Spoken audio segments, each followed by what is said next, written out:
आत्मा अब चल कर ले मिलन। परमानंद का अनुभव कर, ओ परमानंद का अनुभव कर, तू धन्य बना जीवन। ज्योति बिंदु परमात्मा से है मेरी आत्मा अब चल कर ले मिलन। अब चल कर ले मिलन। अब चल कर ले मिलन।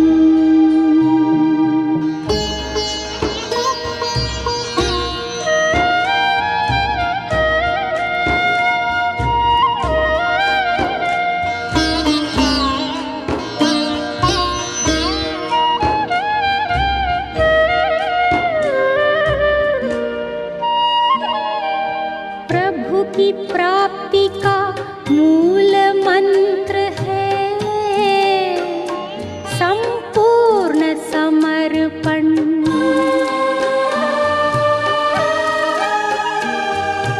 है आत्मा चल प्रभु को सौंप दे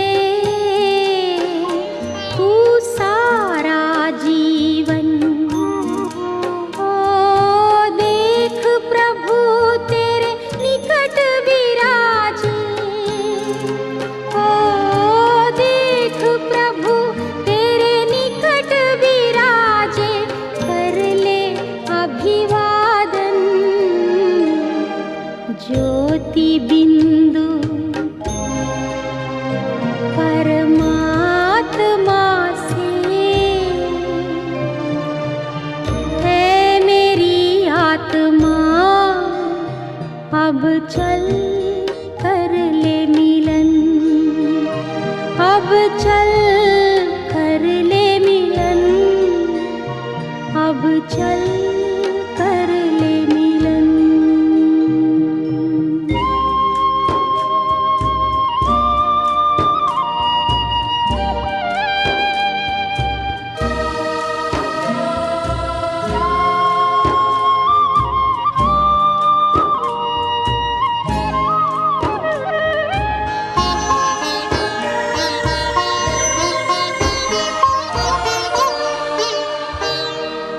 ज्योति बिंदु के प्रेम सिंधु में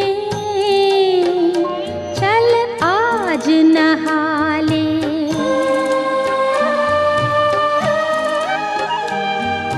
परम पिता का प्रेम पात्र बनकर तू शुभ वर पाले। ओ किरण किरण को निरख नयन से।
शांति 11 जून 2023।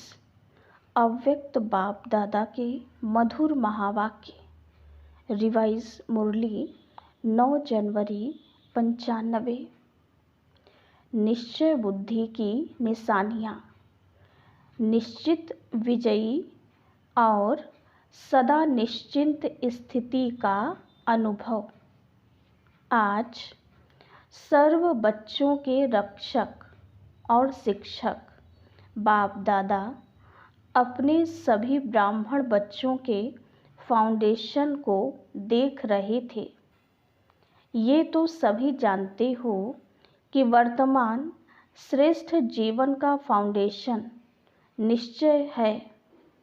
जितना निश्चय रूपी फाउंडेशन पक्का है, उतना ही आदि से अब तक सहज योगी निर्मल स्वभाव, शुभ भावना की वृत्ति और आत्मिक दृष्टि सदा नेचुरल रूप में अनुभव होती है। हर समय चलन और चेहरे से उनकी झलक अनुभव होती है, क्योंकि ब्राह्मण जीवन में सिर्फ जानना नहीं है कि मैं ये हूँ और बाप ये है, लेकिन जानने का अर्थ है जो जानते हैं वो मानना और चलना। बाप दादा देख रहे थे कि जो भी बच्चे अपने को ब्राह्मण कहलाते हैं, वो सभी ये फलक से कहते हैं कि हम निश्चय बुद्धि हैं। तो बाप दादा सभी निश्चय बुद्धि बच्चों से पूछते हैं, जब आप सभी कहते हो कि हम निश्चय बुद्धि विजयी हैं, तो कभी विजय कभी हार क्यों होती है? जब कभी कभी थोड़ी हलचल होती है, तो क्या उस समय निश्चय खत्म हो जाता है? जब निश्चय बुद्धि सदा हो तो विजयी सदा हो, कि बीच बीच में घुटका और झुटका होता है। निश्चय का फाउंडेशन चारों ओर से मजबूत है, या चारों ओर के बजाय कभी एक और कभी दो और ढीले हो जाते हैं। कोई भी चीज़ को मजबूत किया जाता है तो चारों ओर से टाइट किया जाता है ना। अगर एक साइड भी थोड़ा सा हलचल वाला हो तो हिलेगा ना। तो चारों प्रकार का निश्चय अर्थात बाप में, आप में, ड्रामा में और ब्राह्मण परिवार में निश्चय, ये चार ही तरफ के निश्चय को जानना नहीं, लेकिन मानकर चलना। अगर जानते हैं लेकिन चलते नहीं हैं तो विजय डगमग होती है। जिस समय विजय हलचल में आती है तो चेक करना कि चारों तरफ से कौन सा तरफ हलचल में है।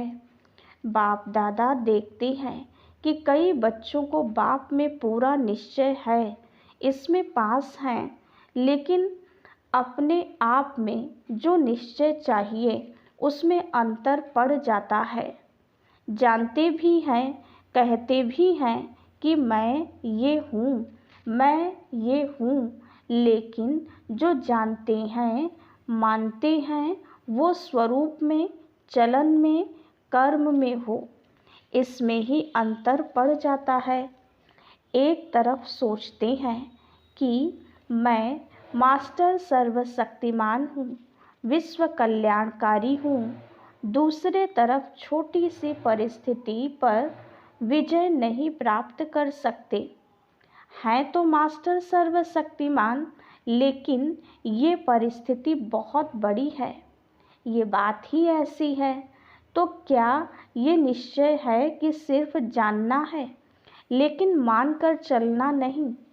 कहते व सोचते हैं कि मैं विश्व कल्याणकारी हूँ, लेकिन विश्व को तो छोड़ो, स्व कल्याण में भी कमज़ोर होते हैं। अगर उस समय उन्हें कहो कि क्या स्वयं को परिवर्तन कर स्व कल्याणकारी नहीं बन सकते, तो जवाब देते हैं कि हैं तो विश्व कल्याणकारी, लेकिन स्व कल्याण बहुत मुश्किल है, ये बात बदलना मुश्किल है। तो विश्व कल्याणकारी कहेंगे या कमज़ोर? तो स्व में भी परिस्थिति प्रमाण, समय प्रमाण, संबंध संपर्क प्रमाण निश्चय स्वरूप में आए। ऐसे निश्चय बुद्धि की विजय हुई ही पड़ी है। जैसे सभी को ये पक्का निश्चय है कि मैं श्रेष्ठ आत्मा हूँ, इसके लिए कोई दुनिया के वैज्ञानिक भी आपको हिलाने की कोशिश करें कि आत्मा नहीं शरीर हो, तो मानेंगे नहीं और ही उसको मनाएंगे। तो जैसे ये पक्का है कि मैं शरीर नहीं हूँ, मैं आत्मा हूँ, और कौन सी आत्मा हूँ ये भी पक्का है। ऐसे निश्चय बुद्धि की विजय भी इतनी निश्चित है। हार असंभव है और विजय निश्चित है। और ये भी निश्चित है कि बातें भी अंत तक आनी हैं, लेकिन उसमें विजयी बनने के लिए एक ही समय पर चारों ही तरफ का निश्चय पक्का चाहिए। 3 में निश्चय है और 1 में नहीं है, तो विजय निश्चित नहीं है, लेकिन मेहनत से विजय होगी। निश्चित विजय वाले को मेहनत नहीं करनी पड़ेगी। कई बार कई कहते हैं, बाप दादा तो बहुत अच्छा, वो तो पक्का है कि बाप है और हम बच्चे हैं। हमारा बाप से ही संबंध है, लेकिन दैवी परिवार में खिटखिट होती है, उसमें निश्चय डगमग हो जाता है। इसीलिए परिवार को छोड़ देते हैं, हल्का कर देते हैं। तो एक साइड ढीला हो गया ना। बिना परिवार के माला में कैसे आएंगे? माला कब बनती है? जब दाना दाने से मिलता है और एक ही धागे में पिरोए हुए होते हैं। अगर अलग अलग धागे में अलग अलग दाना हो तो उसको माला नहीं कहेंगे। तो परिवार है माला। अगर परिवार को छोड़कर 3 निश्चय पक्के हैं तो भी विजय निश्चित नहीं है। चलो परिवार की खिटखिट से किनारा कर लो, बाप का सहारा हो, परिवार का किनारा हो तो चलेगा। काम तो बाप से है या भाइयों से है? बाप से काम है। वर्षा बाप से मिलना है, भाई बहनों से क्या मिलेगा? लेकिन ब्राह्मण जीवन में यही न्यारापन है कि धर्म और राज्य दोनों की स्थापना होती है, सिर्फ धर्म की नहीं। और धर्म पिताएं सिर्फ धर्म की स्थापना करते हैं। बाप की विशेषता है धर्म और राज्य की स्थापना करना। तो राज्य में एक राजा क्या करेगा? बहुत अच्छा तख्त भी हो, ताज भी हो, क्या करेगा? राजधानी भी चाहिए ना। तो राजधानी अर्थात ब्राह्मण परिवार सो राज परिवार। इसलिए ब्राह्मण परिवार में हर परिस्थिति में निश्चय बुद्धि, तब राज्य भाग्य में भी सदा राज्य अधिकारी होंगे। तो ऐसे नहीं समझना, कोई बात नहीं, परिवार से नहीं बनती है, बाप से तो बनती है। ड्रामा अगर भूल जाता है तो बाप तो याद रहता ही है, लेकिन कोई भी कमजोरी एक ही समय पर होती है। स्वस्थिति अर्थात स्वनिश्चय भी अगर कमजोर होता है तो विजय निश्चित के बजाय हलचल में आ जाती है। तो बाप दादा निश्चय के फाउंडेशन को चेक कर रहे थे। क्या देखा? सदा 4 ही प्रकार का निश्चय एक समय पर साथ नहीं रहता, कभी रहता कभी हिलता, इसलिए सदा विजयी का अनुभव नहीं कर पाते हैं। फिर सोचते हैं होना तो ये चाहिए, लेकिन पता नहीं क्यों नहीं हुआ। किया तो बहुत मेहनत, सोचा तो बहुत अच्छा, लेकिन सोचना और होना इसमें अंतर पड़ जाता है। इसका अर्थ ही है कि निश्चय के चारों तरफ मजबूत नहीं है। और हंसी की बात तो ये है कि ड्रामा भी कह रहे हैं, है तो ड्रामा, है तो ड्रामा, लेकिन अच्छी तरह से हिल भी रहे हैं। कभी संकल्प में हिलते, कभी बोल तक भी हिल जाते, कभी कर्म तक भी आ जाते। उस समय क्या लगता होगा, दृश्य सामने लाओ। ड्रामा ड्रामा भी कह रहे हैं और हिलडुल भी रहे हैं, लेकिन निश्चय बुद्धि की निशानी है निश्चित विजयी। अगर विधि ठीक है तो सिद्धि प्राप्त ना हो, ये हो नहीं सकता। तो जब भी कोई भी कार्य में विजय प्राप्त नहीं होती है तो समझ लो कि निश्चय की कमी है। चारों ओर चेक करो, एक ओर नहीं। और बात, निश्चय बुद्धि की निशानी जैसे निश्चित विजय है, वैसे निश्चिंत होंगे। कोई भी व्यर्थ चिंतन आ ही नहीं सकता। सिवाय शुभ चिंतन के व्यर्थ का नाम निशान नहीं होगा। ऐसे नहीं व्यर्थ आया भगाया। निश्चय बुद्धि के आगे व्यर्थ आ नहीं सकता, क्योंकि क्यों, क्या और कैसे ये व्यर्थ होता है। जब ड्रामा के राज को जानते हैं, आदि मध्य अंत को जानने वाले हैं, तो जो ड्रामा के आदि मध्य अंत को जानने वाले हैं, वो छोटी सी बात के आदि मध्य अंत को नहीं जान सकते। ना जानने के कारण क्यों, क्या, कैसे, ऐसे ये व्यर्थ संकल्प चलते हैं। अगर ड्रामा में अटल निश्चय है, नॉलेजफुल भी हैं, पावरफुल भी हैं, तो व्यर्थ संकल्प हिलाने की हिम्मत भी नहीं रख सकते। परंतु जब हिलते हैं तो सोचते हैं पता नहीं क्या हो गया। तो बाप दादा हंसते हैं कि ड्रामा के आदि मध्य अंत को जान लिया, अपने 84 जन्म को जान लिया, और एक बात को नहीं जानते। बड़े होशियार हो, होशियारी दिखाते हो ना समय प्रति समय। कल्प वृक्ष के सभी पत्तों को जानते हो कि नहीं? सभी वृक्ष के फाउंडेशन में बैठे हो या 7-8 बैठे हैं? तो जड़ में बैठे हुए वृक्ष को जानते हो, पत्ते पत्ते को जानते हो, और ये पता नहीं कैसे? तो निश्चय की निशानियाँ निश्चिंत स्थिति, इसका अनुभव करो। होगा नहीं होगा, क्या होगा, कर तो रहे हैं, देखें क्या होता है। इसको निश्चिंत नहीं कहेंगे। और फिर बाप के आगे ही फरियाद करते हैं, आप मददगार होना, आप रक्षक होना, आप ये हो ना, आप ये हो ना। फरियाद करना अर्थात अधिकार गंवाना। अधिकारी फरियाद नहीं करेंगे, ये कर लो ना, ये हो जाए ना। तो निश्चय बुद्धि अर्थात निश्चिंत। तो ये प्रैक्टिकल निशानियाँ अपने आप में चेक करो। ऐसे अलबेले नहीं रह जाना, हम तो हैं ही निश्चय बुद्धि। कौन सा निश्चय कमज़ोर है वो चेक करो और चेंज करो। सिर्फ चेक नहीं करना। बाप दादा ने कहा था ना, चेकर के साथ मेकर भी हो, सिर्फ चेकर नहीं। चेक करने का अर्थ ही है सेकंड में चेंज होना। लेकिन चेक करो और चेंज नहीं करो तो बहुत काल से स्वयं में दिल शिकस्त के संस्कार पक्के होते जाएंगे, और जो बहुत काल के संस्कार हैं वही अंत में अवश्य सामना करते रहेंगे।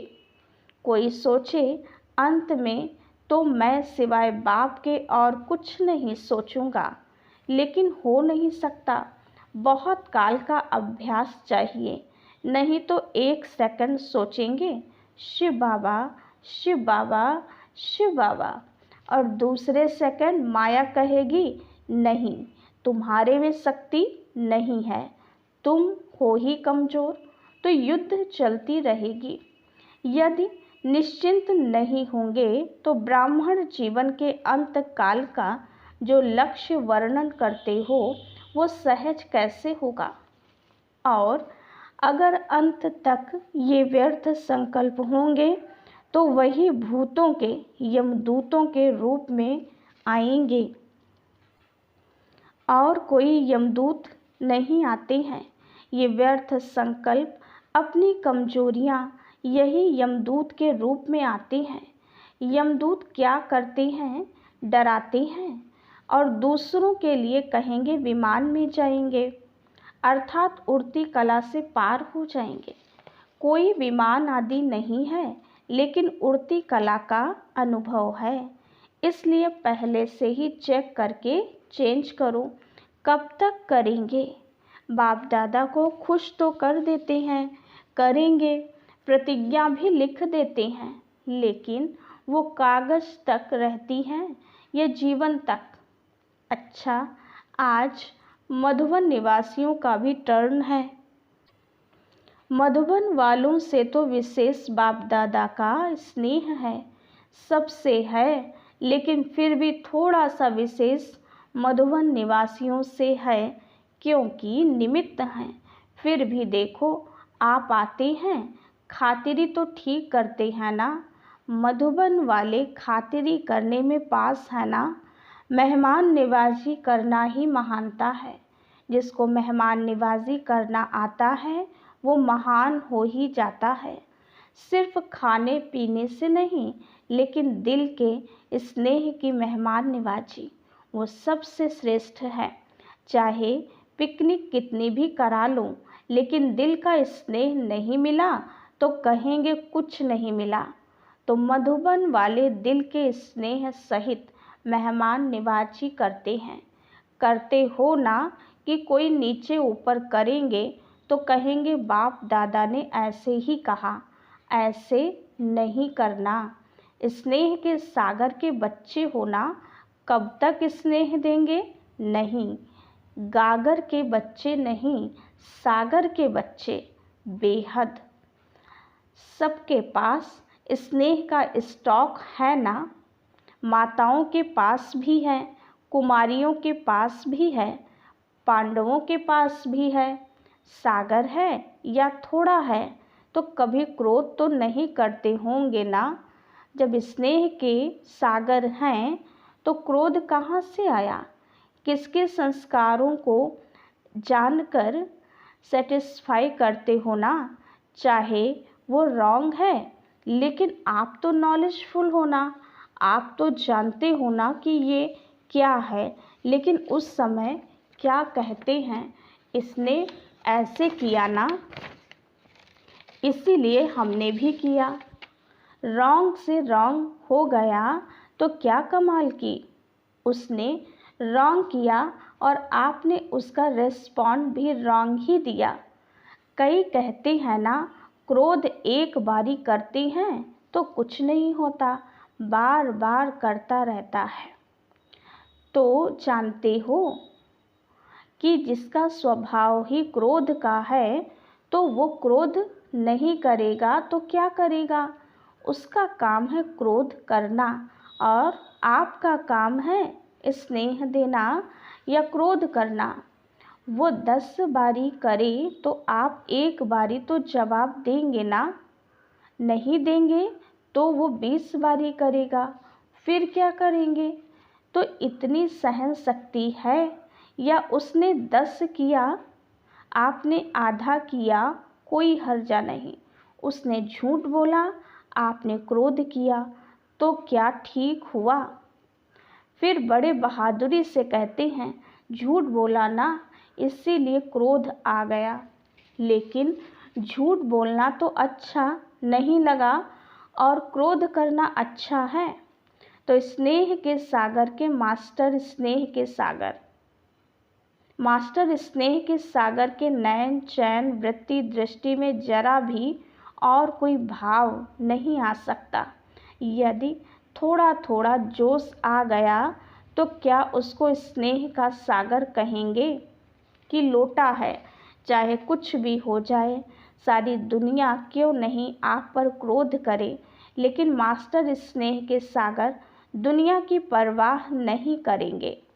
बेपरवाह बादशाह हूँ, जो परवाह थी वो पा लिया।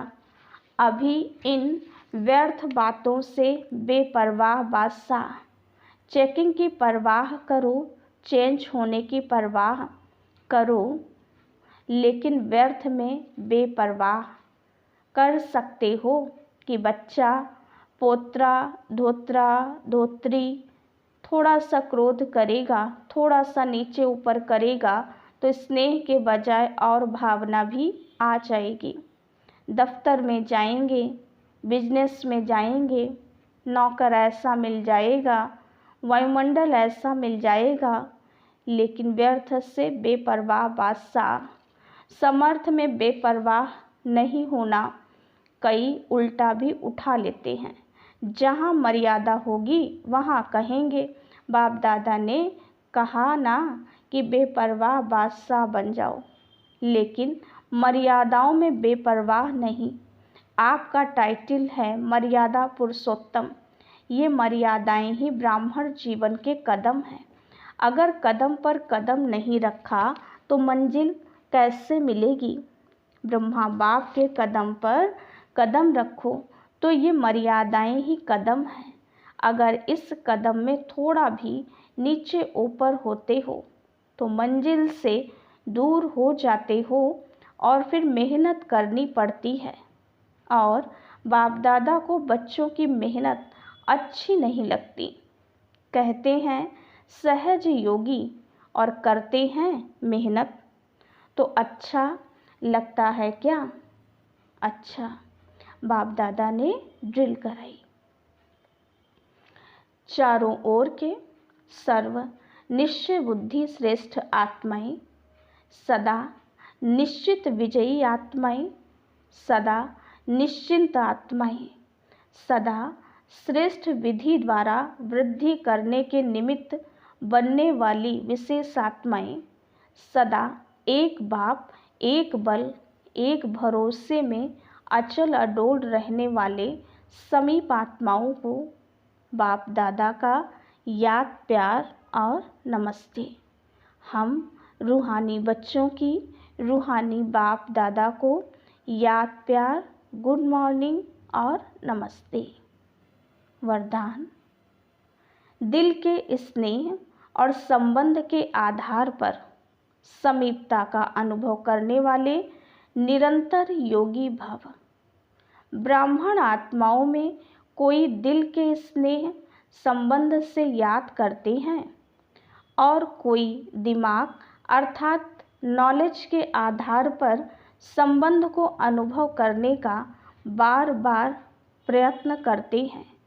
जहाँ दिल का स्नेह और संबंध अति प्यारा अर्थात समीप है, वहाँ याद भूलना मुश्किल है।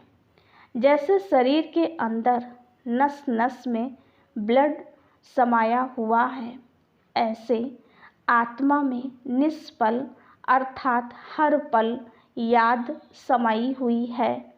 इसको कहते हैं दिल के स्नेह संपन्न निरंतर याद।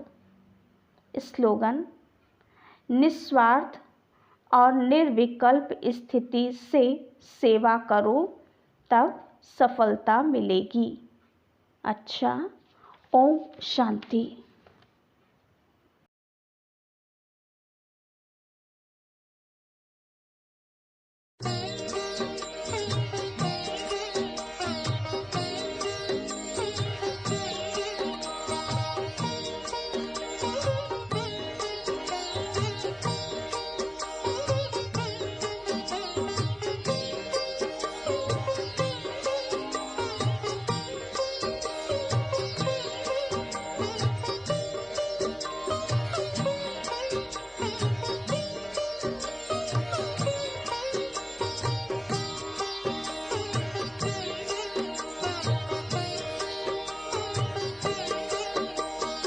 बाबा तुम्हारी शिक्षाएं सदा है संग हमारे। बाबा तुम्हारी शिक्षाएं सदा है संग हमारे। चलते रहेंगे जीवन भर तेरी श्रीमत के सहारे। चलते रहेंगे जीवन भर तेरी श्रीमत के सहारे। बाबा तुम्हारी शिक्षाएं सदा है संग हमारे। बाबा तुम्हारी शिक्षाएं सदा है संग हमारे।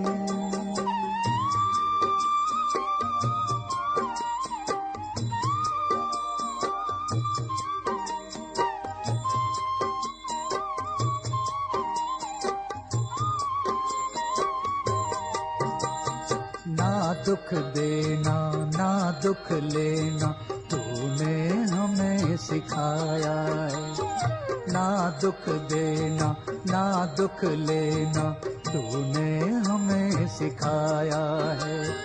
शुभ चिंतक बन रहना सबका तूने पाठ पढ़ाया है। शुभ चिंतक बन रहना सबका तूने पाठ पढ़ाया है। अपकारी पर कर उपकार यही है शब्द तुम्हारे। अपकारी पर कर उपकार यही है शब्द तुम्हारे। बाबा तुम्हारी शिक्षाएं सदा है संग हमारे। बाबा तुम्हारी शिक्षाएं सदा है संग हमारे।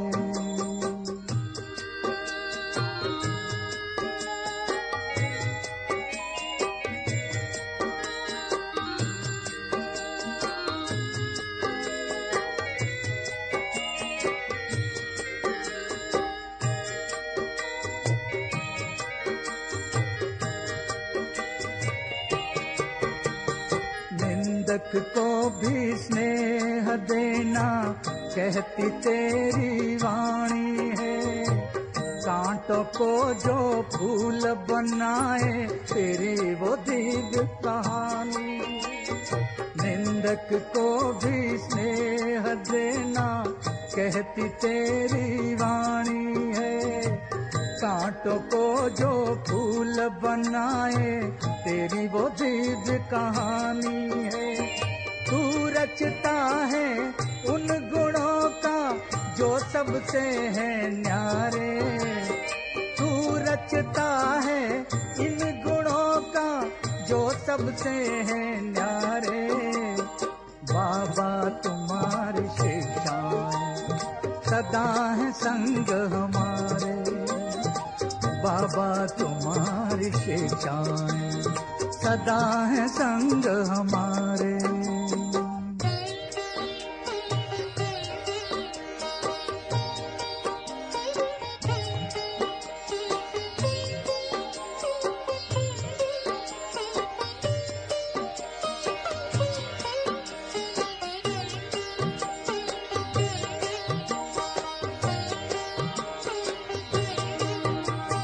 सबके गुणों को तुम्हें उठाना अवगुण किसी के ना अपनाना। सबके गुणों को तुम्हें उठाना अवगुण किसी के ना अपनाना। गिरते हुए को गले लगाना सबको ज्ञान की राह दिखाना। गिरते हुए को गले लगाना सबको ज्ञान की राह दिखाना। बजते रहेंगे इन कानों में तेरे ज्ञान नगारे। बजते रहेंगे इन कानों में तेरे ज्ञान नगारे। बाबा तुम्हारी शिक्षाएं सदा है संग हमारे। बाबा तुम्हारी शिक्षाएं सदा है संग हमारे। चलते रहेंगे जीवन भर तेरी श्रीमत के सहारे। चलते रहेंगे जीवन भर तेरी श्रीमत के सहारे। बाबा तुम्हारी शिक्षाएं सदा है संग हमारे। बाबा तुम्हारी शिक्षाएं सदा है संग हमारे।